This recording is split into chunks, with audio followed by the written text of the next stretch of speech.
asked some people to join me at our National Theatre because there are other things we can change, for example, our body posture, that can significantly improve our confidence and how we perform.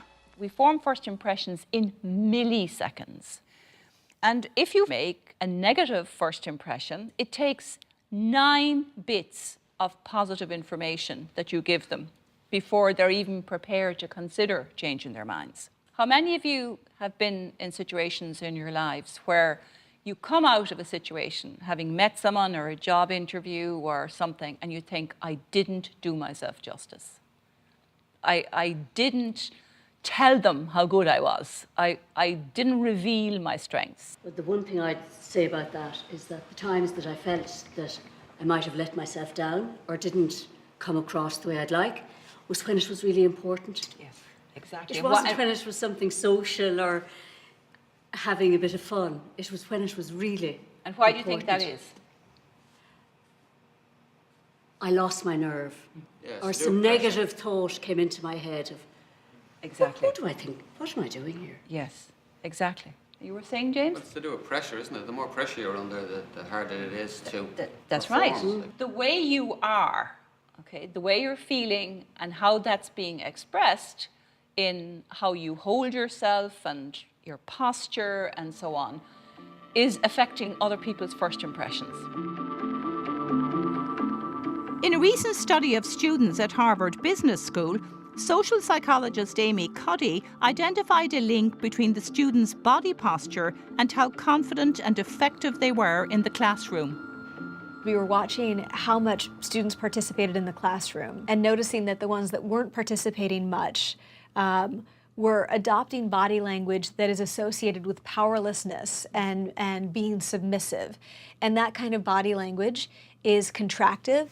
It's closed, you're occupying as little space as possible. The people who seem to be speaking a lot and giving high quality comments were adopting powerful postures. And these are postures that across the animal kingdom are associated with dominance, with being the alpha, with signaling power.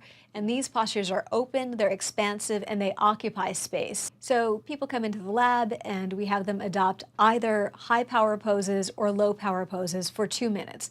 A high power pose might be standing like Wonder Woman, so with the hands on the hips and the feet spread, or with your feet up on a desk, leaning back and your hands behind your head. For just 2 minutes, what we found was that they report feeling more confident, more in control, more powerful.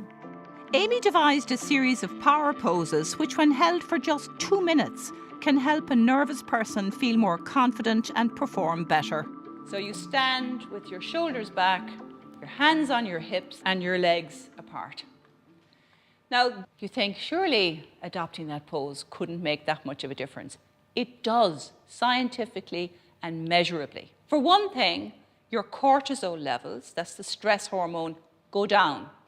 And your testosterone levels, which is your competitiveness hormone, the one that gets you up and going, goes up.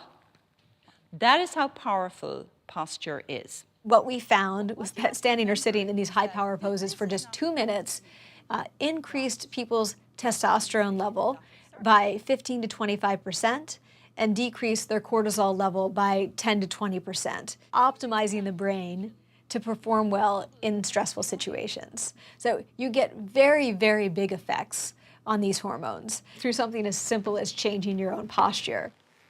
Okay, so how does that feel? I guess I'd be more comfortable if I was at home on my own, like.